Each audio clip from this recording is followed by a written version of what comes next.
Good night, all. Welcome to We Connect, a career development platform built by people for people. My name is Farhana Bulbulia, and I will be your host for tonight's session. Now, our topic for tonight is animation and design jobs. Who are they for? And to break it down for us, we have Kenia Mattis of ListenMi. So welcome to Kenia. Thanks for having me. Perfect.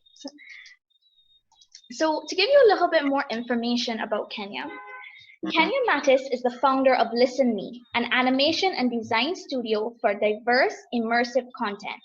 ListenMi helps organizations, brands create stories that move their audiences and also design storytelling products for families everywhere. ListenMi's productions, now in development, include the award-winning animation concept, The Adventures of Cam Cam, the animated Lime Tree Lane series, and a short film in collaboration with Sesame Street. Kenia was the Spark, the Fire Pitch winner at the 2016 Global Entrepreneurship Summit at Stanford University, hosted by President Obama. She is also an awardee of the Development Bank of Jamaica's Ignite grant. She has also launched Met the Planet, a game world hit by Disaster, where kids read missions, build inventions, and save the day with friends. Her mission is to inspire social change through immersive storytelling. So we have an amazing session planned, and Kenia brings so much experience and knowledge to the table. But before we get started, we're going to do some housekeeping. The session is intended to last until 9 p.m.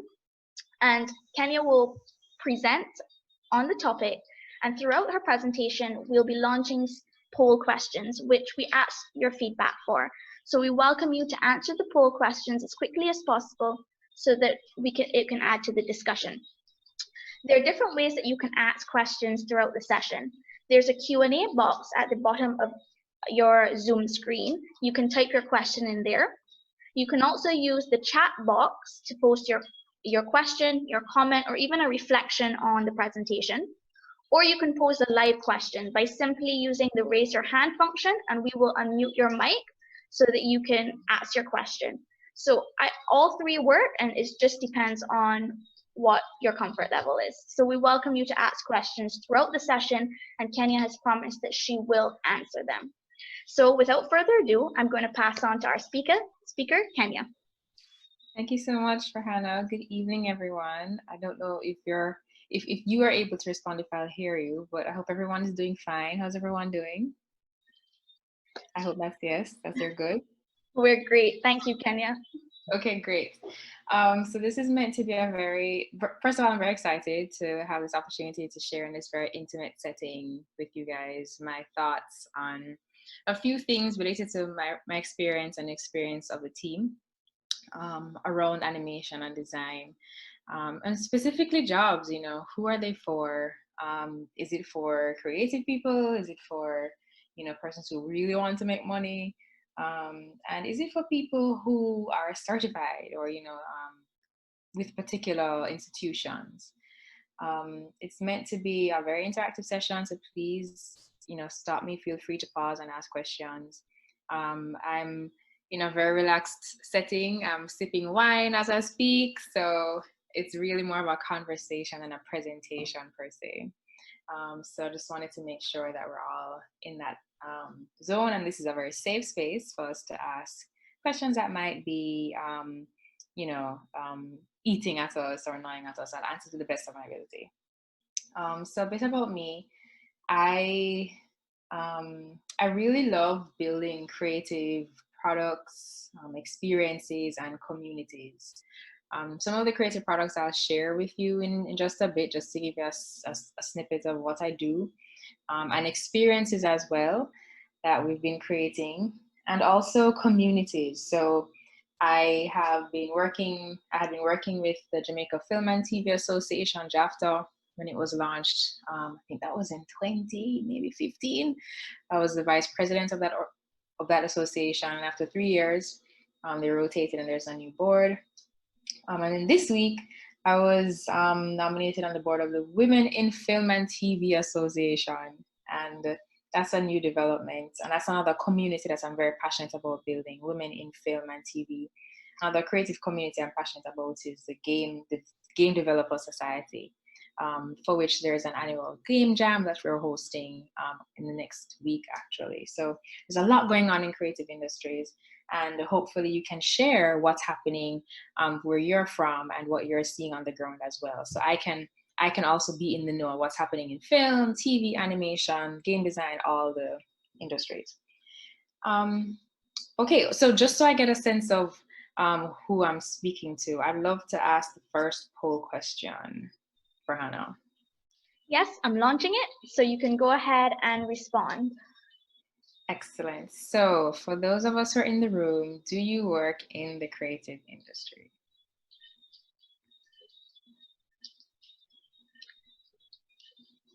We're getting some responses.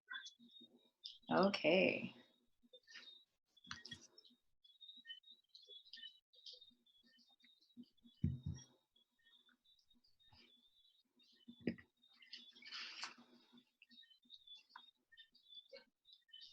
Two more responses to go. Oh, okay. I didn't want to skew the results. I didn't answer. Okay. So I'm going ahead and sharing the results. Okay. So some of us do. 40% of us in the room do work in the creative industries, and 80% of us do not. Okay, so that's very helpful, just for me to get a sense of who's in the room. And the second question for Hannah. Yes. Okay, so for those of you who are not in the creative industries, what is it that you do? Are you a student? Are you working in another field or other?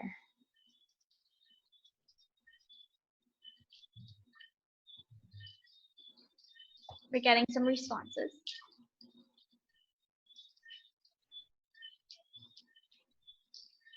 I'll give everyone a few more seconds just to respond.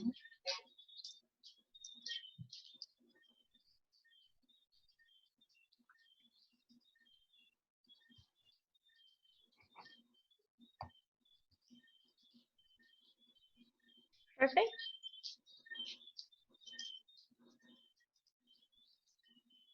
Okay, so no students, but working in another field, and a few of us are doing something else as well. Okay, so we're working.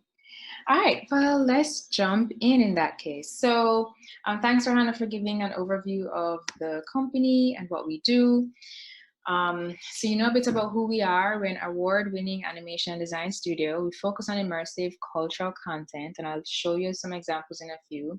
Basically what we do, we're based in Jamaica, is we design, create, and sell relatable, story-driven brands, animations, and products, and we target global audiences. So we offer a couple of services, and we also do some original content.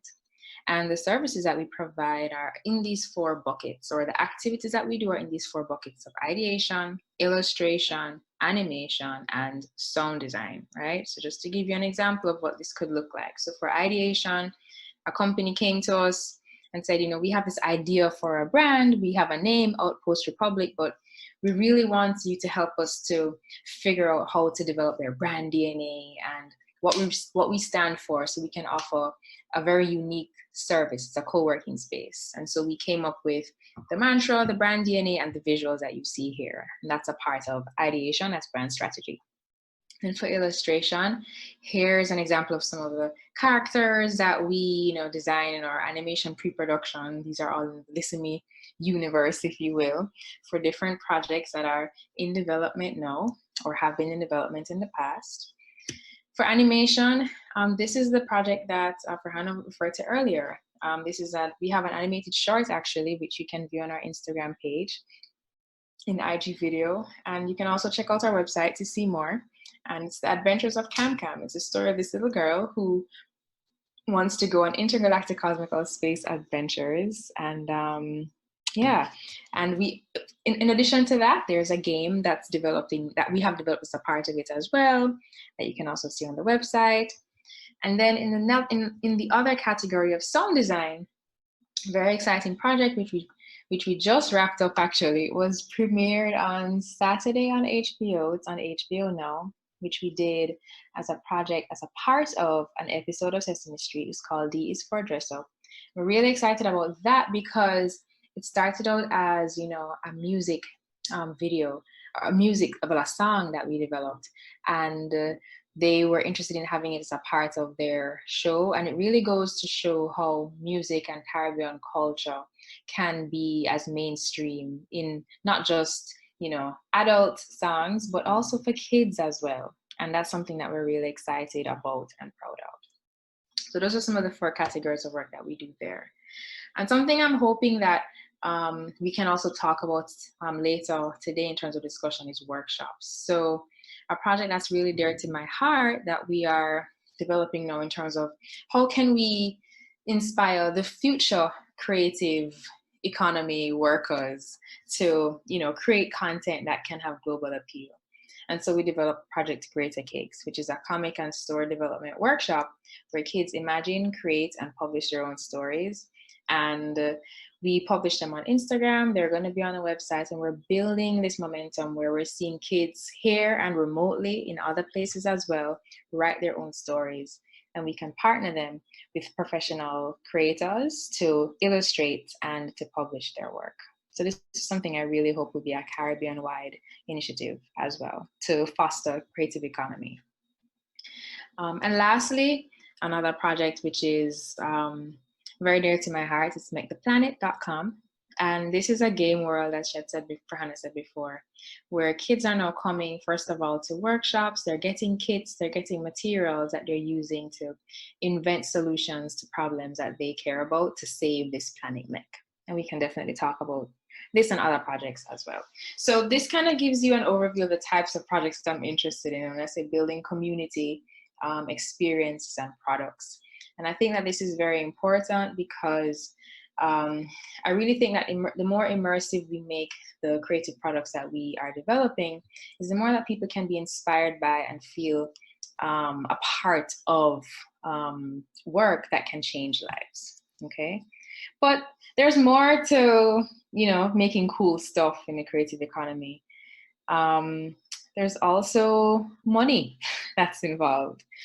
And I think a really big question that I'd love to hear your views on is, if you really plan to make money, should you pursue a creative career? And I'm especially interested in hearing what the persons who don't work in the creative economy think. Maybe that's a part of the reason why you chose not to pursue a creative career. But let me know what you think in this poll question here. We do have some responses already, so I'm going to give a few seconds for those who haven't responded to do so. Okay. The sound of me pouring some more wine, by the way.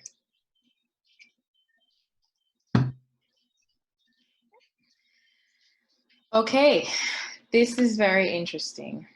So 2/3 of us think that yes, if you plan to make money, you should pursue a creative career. And 1/3 of us are like, not really. So let's dig into this a bit more and just talk about what the big picture opportunities of a creative career can look like. So you may have heard this number before, but $2.3 trillion US dollars is what UNCTAD has said in 2015 is the total value of the global creative economy. And that's significant because for the first time, they had mapped out all the creative industries and had put together a number, a value, which hadn't existed for, you know, some time, so that we can actually see, well, is there real value in the creative economy? And this ranges from, you know, film, animation, music, you know, game development, to licensing, merchandising, and even services like going to the museum or to the gallery or to the movies, right? So there's money to be made on a macro scale. So I guess the question is, how do we tap into that, right? In creative careers. And then there's another side to it as well. If you are a creative person, can you, if you're trained in creative skills, use those skills in any industry to, to your competitive advantage and make money? And I definitely think the answer is yes. So what we're seeing now is that one of the 21st century skills that employers want across any industry, of course, is critical thinking, is creativity, and is collaboration. And those are just three of the very critical values that a creative person can bring to the table, because when in any industry you're launching a new project or service, if you want your brand to stand out, if you want to build an audience, and if you want to gain loyal customers, then you have to think of new and interesting ways to reposition your product so it can stand out and can be meaningful to people. So you think, for instance, of Gillette and their marketing campaign, where they were really focusing on the macho man, and how it is that you can basically shave to get women. But then you have the Dollar Shave Club that came out, and their approach to selling razors is, listen, first of all, we're just selling convenience. We're going to deliver these to you for very, very cheap. And thirdly, we're really here to, to speak to people who are just like us. They use humor, they use wit, they use very interesting videos to be memorable to people. And they really pull their creativity into the fore to make people say, okay, I know you're just selling me razors, but I want to buy razors from you guys. So I definitely think that there is space for a career, and those are creative careers embedded in, everyday companies. So there's different ways that you can make money, either being employed by or working in a creative field, as well as if you are working in a bank or any other industry. And you can be creative and bring your creativity to bear to make your product stand out and have a better value proposition. So that's one way of looking at, just on the big picture, how it is that you can make money from having a creative career. But then the question leads to, well, is the creative economy just for creative people? And I think that this is also an interesting thing, because when you think of the creative economy, we really are talking about creative expression, So what do you think? Do you think that it's really the home of creative people? We are getting some responses, so go ahead and keep responding and I'll share the results. Okay.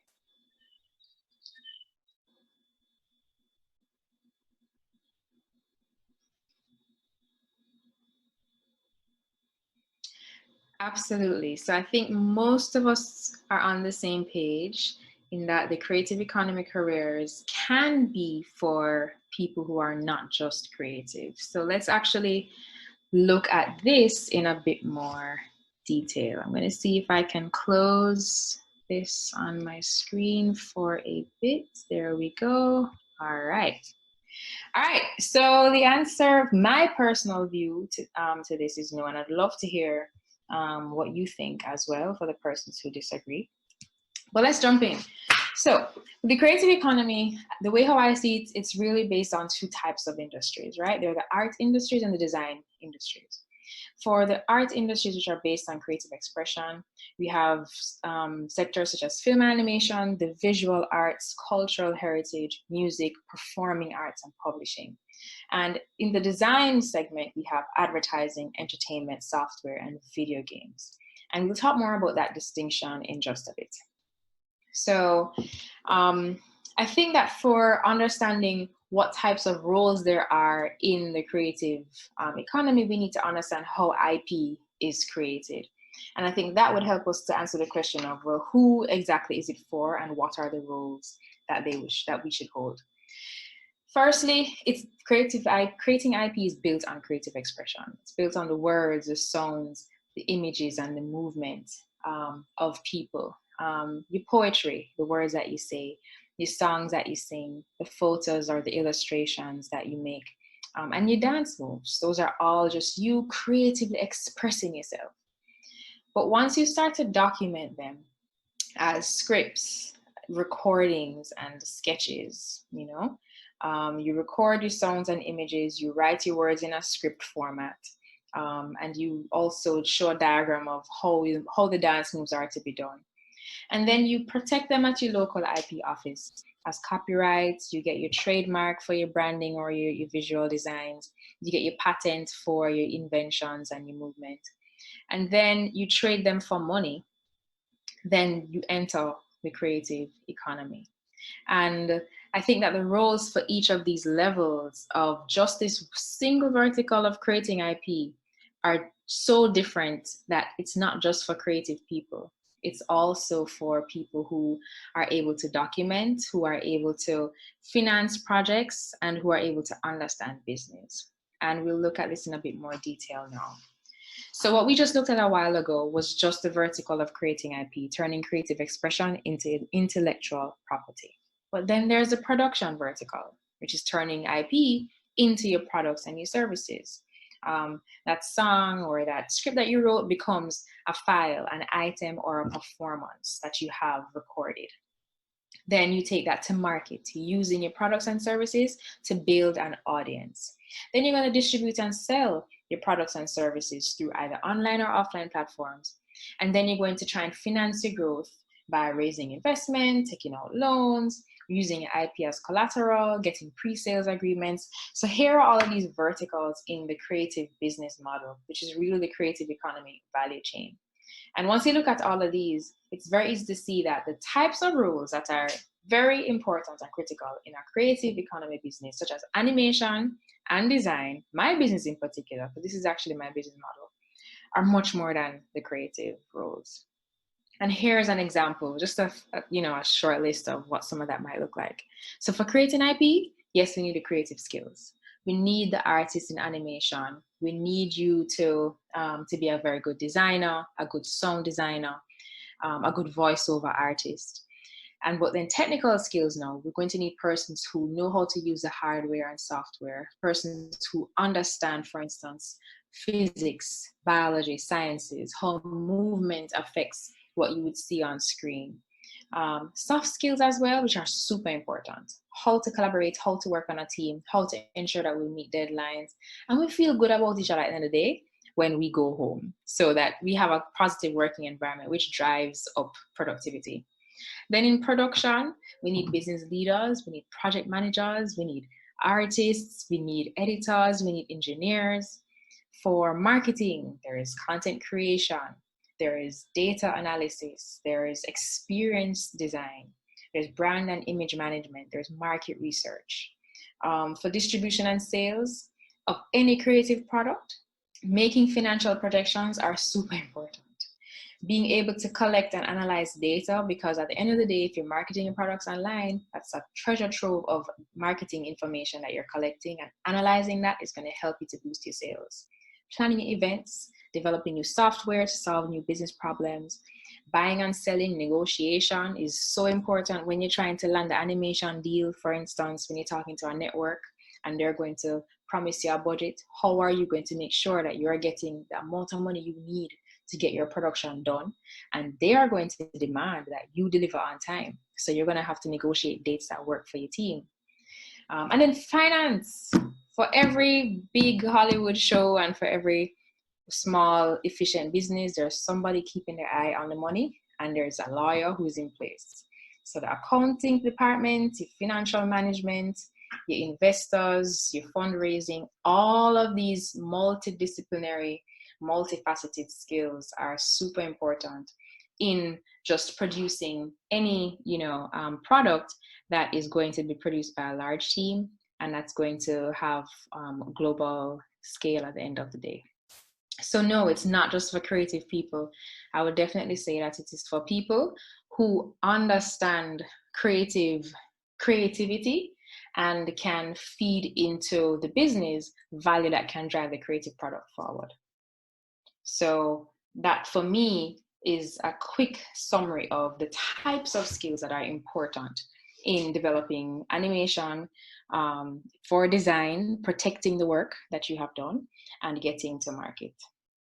And then there's a question of art versus design. So we looked at those two sets of industries earlier. There's art sectors and the design sectors. And the difference for me is that in looking at, well, is it just for creative people?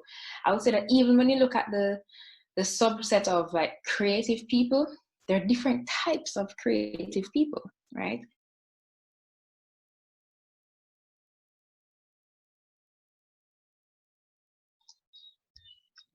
Kenya, are you still with us? There seems to be a break in the audio. We'll try to get Kenya back on stream.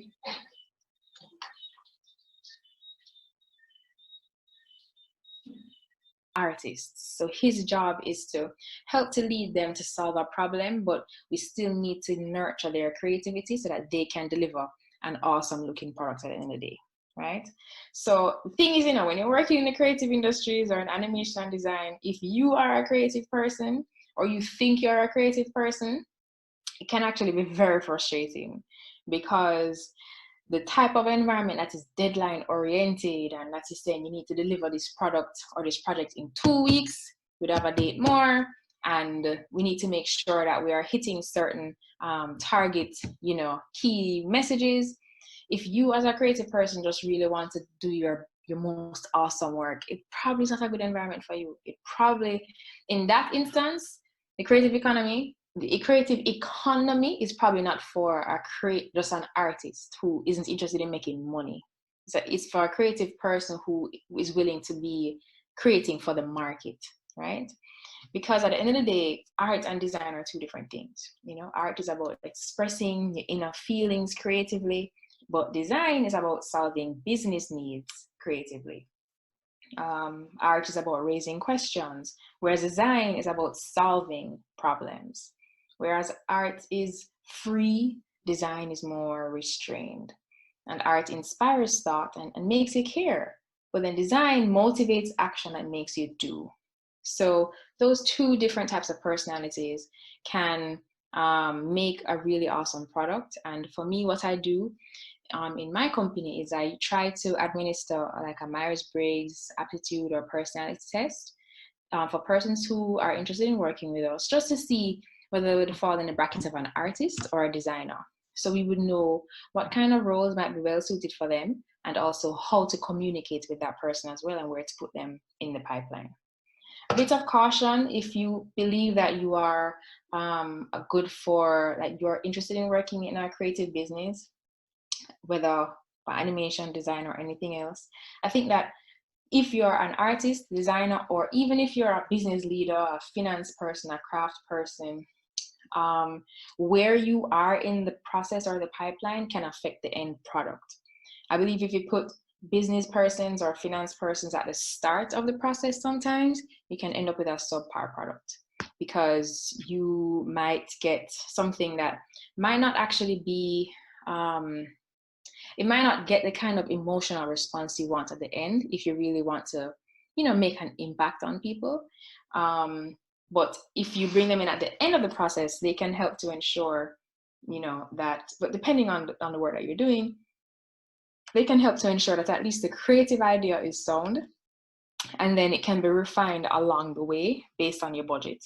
But if you start out too much thinking about the constraints and the budget, before you at least have a good kernel of an idea, I think it can, depending on your team, impact the quality of the end product that you have. So it's for everybody, creative persons and non-creative persons alike, but where you put them along the pipeline and how they work together, the environment in which they work together, can affect the work that you do. So design for the project that you have, and choose teams, work with people that are well suited to you and to the type of work that you want to do and where you want to be in a creative project.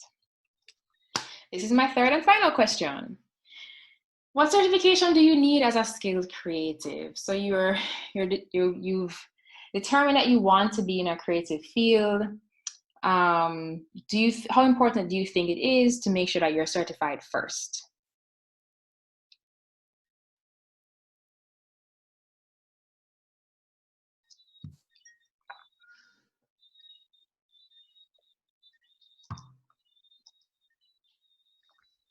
Okay, so we had 20% of us saying it's somewhat important, 80% saying it's not important. And I'd probably say it's a mix of both, and it depends on the person. So sounds as if we all agree that you can be self-trained. And what's really important, more so than certification, is your portfolio and the quality of work that you do. And also testimonials of people who have worked with you, who believe that you are a great team player as well. For most of the persons that we hire on the team, before we look at your resume, we would definitely look at the work that you do and ask questions like, have you ever launched or created a project on your own? Because that shows stick-to-itiveness, that shows that you are that you're really determined, that you're passionate about what you do, and it shows that you have the ability to take something from start to finish. We would ask questions like, how well have you worked on teams before? Because we are very interested in making sure that even if you're not trained, or even if you are trained, if it is that you really don't fit in a team environment, then this probably is not a role for you. And so there are certain questions that we would ask about your skill, not your skill level, but the way in which you work, how you work in teams, and also looking at the style of work that you do. That would be the top priority in determining if you'd be a good fit for the type of work that we do. And then the second tier question would be, well, what are your certifications? Who trained you? That type of thing, just to see what you've been exposed to. But that doesn't mean that you can't expose yourself to various things by doing your own research, doing your own practice, building your own portfolio. And so that is pretty much it in terms of the three big questions that I wanted to bring up for this discussion. I think the creative economy is for everyone, not just for creative persons, but for persons who are skilled in multidisciplinary areas, because that is really how you build a rich product and you can take it to market. Secondly, I think the future of careers and money is creative. I think that creativity belongs in every career, but also for creative careers, there is definite market opportunity. And the key there is to build something that people love or be a part of a team that is. And following your passion is as important as following the money, because chances are if you have a good nose for what the demand might be for a product or service and you're working on with a team that's developing that, then you might be onto something big. And it's really more about building for product market fit than a specific industry or career. And thirdly, I really believe that it's execution that makes you a skilled creative, not just your certification. So your portfolio and the way that you work with others is super important. And then hopefully the resume and your training will back it up as well. So that's pretty much it from me from this part of the presentation. This is a sneak peek at some of the team working late at night as we do. And that is me. Thank you, Kenia. I also want to make mention of a special attendee tonight that we have in our audience, Aisha King. She's the president and CEO of Talent. So welcome to Aisha and all of our other attendees for joining